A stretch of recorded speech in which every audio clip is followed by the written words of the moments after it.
পরমেশ্বর শিব, তার মতো বড় যোগী নাই আর তার মতো বড় বৈষ্ণব নাই, সে শ্রেষ্ঠ বৈষ্ণব। শ্রীমদ্ ভাগবত গীতায় দেখবেন 12টা বৈষ্ণবের লিস্ট আছে, নাম আছে। 12টা বৈষ্ণবের মধ্যে সবার প্রথম নাম আছে শম্ভু, মানে ভোলানাথ। শম্ভু মানে শিব। তো শিবের পূজা করো, কিছু একটা হলেও হতে পারে। তো হ্যাঁ গো, শিব পুজো করতে গেলে গঙ্গা জল চাই, বেলপাতা চাই, এই দুধ চাই, এত কিছু পাবো কোথায়? ও মা, ভগবানের কাছে তোর গঙ্গা জল ছিল না আর বেলপাতাও ছিল না। কি করলো জানেন? কৃষ্ণ যমুনার তীরে একটা শিবলিঙ্গ বানিয়ে কি করেছে না, ওই যমুনার জল আর জলের মধ্যে যে শ্যাওলাগুলো ভাসছে, শ্যাওলা জানেন তো মা? জলের মধ্যে শ্যাওলা ভাসে না, ওগুলোকে বলে দল, ভালো ভাষায় বলে দল। তাই যমুনার জল আর দল দিয়ে শিবের পুজো করছে।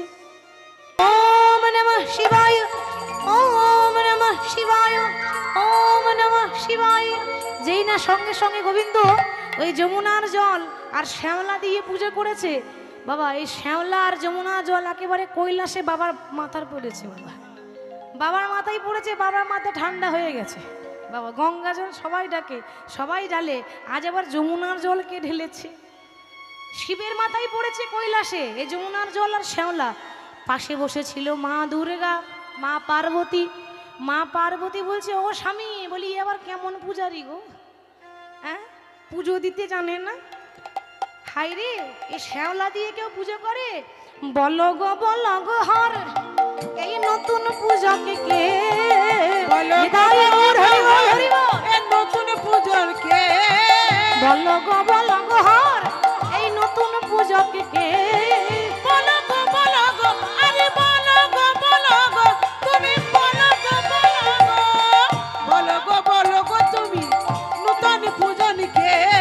না জেনে সে পূজার বিধি পূজা করেছে, না জেনে সে পূজার বিধি পূজা করেছে, না জেনে সে পূজার বিধি পূজা করেছে, না জেনে সে পূজার বিধি পূজা করেছে। এ কোন পূজারি পুজোর বিধি না জেনে পুজো করতে এলো? ভোলানাথ বলছে, পার্বতী গো, আসলে কি জানো, সে তো কোনো দিন করো পূজা করে না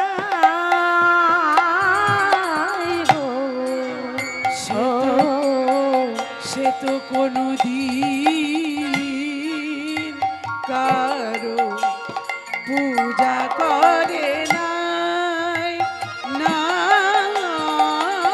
গো। বাবা ভগবান কারো পুজো করেছে? বাবা আমরা কৃষ্ণের পুজো করি, কৃষ্ণ কারো পুজো করে? তা শিব বলছে সে কোনোদিন কারো পূজা করে নাই। কি করে জানবে বলো? সে যে পূজা নিতে জানে জানে জানে জানে, কিন্তু দিতে জানে না। সে যে পূজা নিতে জানে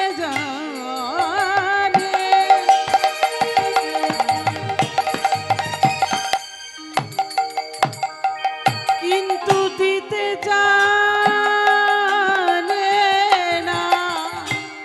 সে তো কোনো দিন কারো পূজা করে না গো, সে তো কোনো দিন কারো পূজা করে নাই না।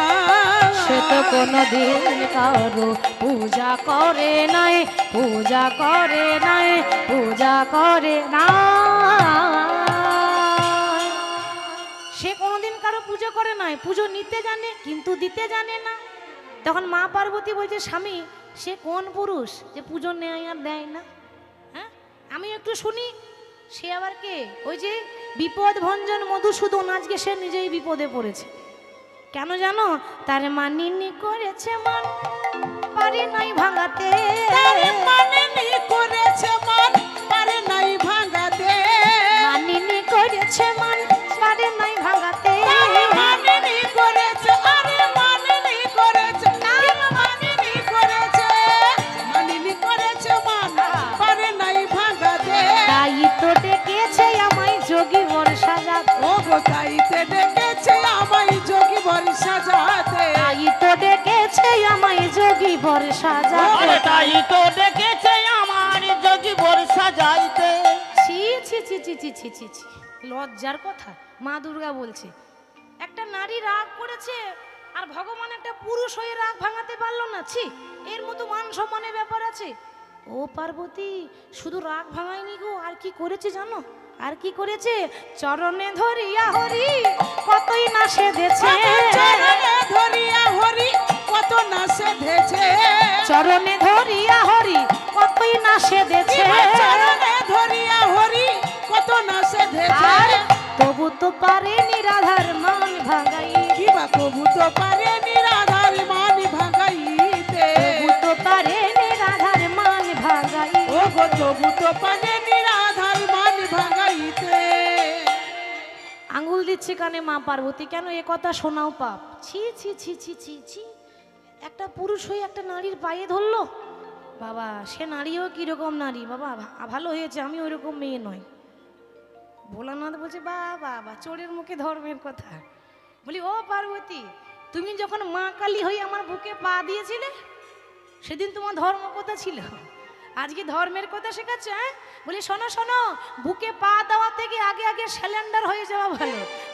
পদ দাবার থেকে ধরাই ভালো। দেওয়ার চেয়ে ধরাই পদ ভালো। দাবার চেয়ে ধরাই ভালো। দেওয়ার থেকে ধরাই ভালো। শোনো শোনো ও পার্বতী, দাবার চেয়ে ধরাই ভালো। শোনো শোনো ও পার্বতী দেওয়ার চেয়ে ধরাই ভালো। শোনো শোনো ও পার্বতী, দাবার চেয়ে ধরাই ভালো। শোনো শোনো ও পার্বতী দেওয়ার চেয়ে ধরাই ভালো। আসতে এই কিছুদিন আগে একটা কথা উঠলো, মানে মন্দিরে কালী পূজা উপলক্ষে একটা গান হচ্ছিল, কীর্তন হচ্ছিল, একপালা গান। সেখানে গিয়েছিলাম। এখন একটু বললো যে মায়ের জন্য একটু কিছু বলবেন। তা আমি যখন বলছি মায়ের রূপের কথা, মা কালী শিবের বুকে পা দিয়ে দাঁড়িয়ে থাকে, ঠিক তো? এটা তো সত্যি, যেটা সত্যি দেখেছি সেটাই বললাম মন্দিরে। এবার কীর্তন শেষ হয়ে গেছে, মা সবাই বাড়ি গেছে, কিন্তু এক মা কিন্তু কিছুতে বাড়ি যাচ্ছে না, বসেই আছে একাই। আমি বললাম কি ব্যাপার বলুন তো মা, কীর্তন তো শেষ, সবাই চলে গেল, এরপর আমিও যাচ্ছি। যে মা কালী শিবের বুকে পা দিয়ে দাঁড়িয়ে থাকে, ও মায়েরা শুনুন কথাটা। আমি যখন বললাম মা কালী শিবের বুকে পা দিয়ে দাঁড়িয়ে থাকে, তো ওই মা তখন আমাকে বলছে মা সত্যি কি মা কালী শিবের বুকে পা দিয়ে দাঁড়িয়েছিল? আমি বললাম কেন, আমি যেটা শুনেছি সেটাই বললাম। আর বলো না, আমার স্বামী না বড্ড মাতাল, প্রতিদিন মদ খেয়ে আসে আর আমাকে মারধর করে। আমার মাঝে মাঝে মনে হয় বুকে পা দিয়ে দাঁড়িয়ে যায়, কিন্তু সাহস হয় না। আজকে তোমার কীর্তন শুনে সাহস হয়েছে, আজকে রাতেই আমি ওই আমার মাতাল স্বামীর বুকে পা দিয়ে দাঁড়াবো। আমি তো বলেই বিপদে করে দিয়েছি বাবা, আমি কি জানবো যে এরকম অবস্থা। আমি বললাম মা গো, বুকে পা দেওয়ার আগে একবার ডাক্তারকে চেক আপ করিয়ে নেবেন, যদি হার্টের অবস্থা খারাপ থাকে তো একটা পা দিলেই বড় হরি হরি বললে তাই গৌর হরি হরি বল। তাহলে ভোলানাথ বলছে দেখো, স্ত্রী যদি রেগে গিয়ে বুকে পা দিয়ে দেয় তো বুকে পা দেওয়া থেকে বাবা আগে আগে সিলিন্ডার হয়ে যায় ভালো, তাহলে আর বুকে পা দেবে না। তো সেদিন তুমি বুকে পা দিয়েছিলে, তোমার সেদিন ধর্ম কোথায় ছিল? হ্যাঁ, আজ আমাকে যেতে হবে বৃন্দাবনে। ভোলানাথ মহেশ্বর এসেছেন, এসে কৃষ্ণকে বলছে প্রভু তুমি আমায় ডেকেছো? ভগবান বললেন হ্যাঁ আমি তোমায় ডেকেছি। ভোলা তুমি আমাকে একটু যোগী সাজিয়ে দাও। যোগী মানে গেরুয়া বস্ত্র পরিয়েছে সাধু বাবা, যারা সাধু হয়, সাধু সন্ন্যাসী মানুষ, ওইরকম সাধু সাজিয়েছে, সর্বঙ্গে ছাই বস্ত্র মাখিয়ে দিয়েছে, সাধু সাজিয়ে কাঁধে একটা ভিক্ষার জোলা দিয়েছে। এবার কৃষ্ণ বলছে ভোলানাথ তুমি যে আমাকে যোগী সাজিয়ে দিলে, তা বলো আমার যোগী সাজা কেমন হয়েছে? যোগী সাজা কেমন হয়েছে? ভোলানাথ বলছে ও কৃষ্ণ তোমার ঠিক সাজা হয়েছে। ঠিকই সাজা হয়েছে। ঠিক সাজা হয়েছে। তোমার ঠিকই সাজা হয়েছে। বলি যেমন দোষ তেমন সাজা, ঠিক সাজা হয়েছে। তোমার যেমন নিতাই কর্ম গৌর হরি তেমন বল হরি বল। সাজা হয়েছে। যেমন দোষ তেমন সাজা, ঠিক সাজা হয়েছে। তোমার যেমন কর্ম তেমন সাজা হয়েছে। যেমন কর্ম তেমন ফল, যেমন দোষ করেছে ওইরকম ঠিক সাজা হয়েছে, ঠিক সাজা হয়েছে। এবার ভগবান দেখছে এক কাজ করি, আমি আগে মায়ের কাছে যাই, মা যদি চিনতে না পারে তাহলে আর কেউ চিনতে পারবে না, ঠিক তো মা? মায়ের চোখে ফাঁকি দেওয়া যায় না। ছেলে যদি মায়ের চোখে ফাঁকি দিয়ে দেয় এটা অসম্ভব। মা যদি চিনতে না পারে তাহলে সে ছেলেকে কেউ চিনতে পারবে না, আর যা সাজ পড়েছি না কেউ চিনতে পারবে না। এই সাধু সেজে যোগী সেজে কৃষ্ণ মা যশোদার ঘরে গেছে। জয় হোক রানী মায়ের জয় হোক, জয় হোক রানী জয় হোক রানী মায়ের জয় হোক, জয় হোক রানী জয় হোক রানী মায়ের জয় হোক। ও মা ভিক্ষাং দেহি, ভিক্ষাং দেহি, যেই না আঁচল পেতেছে মা ভিক্ষা দাও। মা যশোদা তখন বাইরে এসে দেখছে, মনে মনে ভাবছে এই গলাটা আমার গোপালের মতো লাগছে না। কি গো মায়ের কাছে ফাঁকি দেওয়া যায়? গলাটা তো চেনা চেনা লাগছে, যতই কালো রংটা সাদা হয়ে যায় গলাটা তো সেই আছে, চেনা চেনা লাগছে। ও মা বলি ভিক্ষা দাও। এবার মা যশোদা যেই না যোগীকে ভিক্ষা দিয়েছে, হ্যাঁ রে ওইটুকু ছেলে তো তোর, তোর মা বাবার নাম কি রে, তুই থাকিস কোথায়? ও মা আমার মায়ের নাম কি জানো? হ্যাঁ হ্যাঁ বল বল। এবার বাবা ভগবান দেখছে যদি মায়ের নাম যশোদা বলে দিই তাহলে ধরা পড়ে যাবে। কি গো মা ধরা পড়বে না? তাহলে কি বলবে? একটু এদিক ওদিক করতে হবে, আমি তো যোগী ছেলে, আমার মা বাবাও যোগী। যশোদা যোগিনী মাতা পিতা নন্দ যোগী, যশোদা যোগিনী পিতা নন্দ যোগী, যশোদা যোগিনী মাতা পিতা নন্দ যোগী। যশোদা যোগিনী মাতা পিতা নন্দ যোগী। ও মা, আমার মায়ের নাম যশোদা যোগিনী। মা ভাবছি নামটা তো আমার মতোই, কিন্তু যোগিনী তো আর আমার নয়, নাম নয়, আমি শুধু যশোদা। কিন্তু সে কি বলল? যশোদা যোগিনী, মানে একটু এদিক ওদিক করেছে। আর পিতা নন্দ যোগী, আর আমি সেই যোগীর ছেলে, আমি এই গ্রাম ওই গ্রাম করে ভিক্ষা করে বেড়াই। এবার ভিক্ষা নিয়ে ও মা গোপালের চিরদিনের অভ্যাস আছে, মাকে প্রণাম করে বাইরে যায়। তা যেই না মাকে প্রণাম করেছে, ভুল করে অভ্যাসটা যায়নি তো, ভিক্ষা নিয়ে প্রণাম করে দিয়েছে। এই ছেলে, এই তুই আমায় প্রণাম করলি কেন রে? আর এরকম করে প্রণাম আমার ছেলে আমাকে করে, তুই কি করে জানলি? ও মা আসলে আমার মা আমায় শিখিয়ে দিয়েছে যে যারা গুরুজন হয় তাদেরকে প্রণাম করলে ক্ষতি নেই, তারা তো আশীর্বাদ দেবে। তা প্রণাম করেছি তো কি হয়েছে, একটু আশীর্বাদ দিয়ে দাও। আরে ওইটুকু ছেলে কি মিষ্টি মিষ্টি কথা। হ্যাঁ রে, তা তোর মা তোকে এত ভালো শিক্ষা দিয়েছে? বলে হ্যাঁ মা এত ভালোই শিক্ষা দিয়েছে। মা আশীর্বাদ করো, প্রণাম যখন করেছি আশীর্বাদ করে দাও যে যে উদ্দেশ্য নিয়ে বৃন্দাবনে ঢুকেছি সেই উদ্দেশ্য যেন আমার পূর্ণ হয়ে যায়। তথাস্তু, মায়ের আশীর্বাদ বিফলে যাবে না। বাবা তোর যা ইচ্ছা আছে তাই যেন পূর্ণ হয়ে যায়। মায়ের আশীর্বাদ নিয়ে গোপাল চলে গেল রাধারানীর শ্বশুর বাড়ি জাবট গ্রাম। সেখানে গিয়ে এবার রাধারানীর শ্বশুর ঘরে গিয়ে ভগবান ভিক্ষার আঁচল পেতেছে। জয় হোক জয় হোক জয় হোক, বলি ভিক্ষাং দেহি, ভিক্ষাং দেহি, ও মা ভিক্ষাং দেহি। তখন জটিলা এসেছে। রাধারানীর শাশুড়ির নাম কি? জটিলা, আর ননদিনীর নাম কুটিলা। তা জটিলা বলছে এই কুটিলা, এই দেখ তো বাইরে কোনো যোগী এসেছে, ভিক্ষা দিয়াই তো মা। এবার মানে কুটিলার যে মুখের ডিজাইন, ওর মুখ দেখলে বাবা মানুষের দিন খারাপ চলে যায়।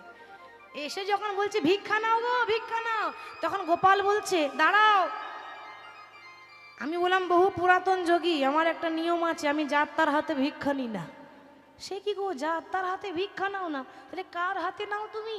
আমি যার, আমি যার, সে যদি নিজে এসে দিয়ে যায় তবে ভিক্ষা নেবো, নলে এইখানেই দাঁড়িয়ে রইলাম। কুটিলার হাতে ভিক্ষা নিল না। জটিলা বলছে দেখলি মুখ পুরি, ওই জন্য তোর নাম রেখেছি কুটিলা। ভালো কাজ করতে পারিস। কুটিলা নাম কাদের হয়? তাদের মন খুব ভালো হয়, তাই না? হরি বল। যাদের মনের মধ্যে কুটিলতা তারাই হলো কুটিলা। তা তুই তো পারলি না, কই আমাকে দিয়ে আমি যাই। জটিলা যখন গেছে, মা কিছু মনে করো না মা, আমার নিয়ম আছে, আমি সতী নারী ছাড়া অসতীর হাতে ভিক্ষা নিই না। যা বাবা, সতী আবার কোথায় পায়? আমার থেকে বড় সতী তো আর কেউ নেই। তো এরপর আবার বলছে আরো সতী চাই। আচ্ছা, ঘর থেকে যদি কোনো ভিখারি ফিরে যায় তাহলে ঘরের ঘোর অমঙ্গল। যতই ব্যস্ত থাকুন মা, কাজ বন্ধ করে দেবেন, কিন্তু ভিখারিকে খালি হাতে ফিরিয়ে দেবেন না। বলা যায় না কখন ভগবান ভিখারির বেশে আপনার ঘরে এসে দাঁড়াবে পরীক্ষা করার জন্য। তো ভিখারিকে ভিক্ষা দেবেন, তারপর পরে কাজ হবে। তো ডাক দিয়েছে বৌমা, বলে ও রাধে, মা আমায় ডেকেছেন? হ্যাঁ তোমায় ডেকেছি। বৌমা যাও তো মা, একটু ভিক্ষা দিয়ে এসো, বাইরে একটা যোগী এসেছে। এবার রাধারানী যখন ভিক্ষা দিতে গেছে, আঁচলে ভিক্ষা দিতে গেছে, হঠাৎ রাধারানীর হাতটাকে গোবিন্দ ধরেছে। আর হাত যেই না ধরেছে, রাধারানী দেখছে সর্বনাশ, কার এত বড় আসপদ্ধা যে আমার হাত ধরে রাখে, আমার হাত ধরবে, এরকম সাহস একজনেরই আছে, কৃষ্ণ ছাড়া আর কারণ নেই। আজ পর্যন্ত আমার স্বামী আয়ান ঘোষ আমার হাত ধরেনি, তাহলে কে আমার হাতে ধরেছে?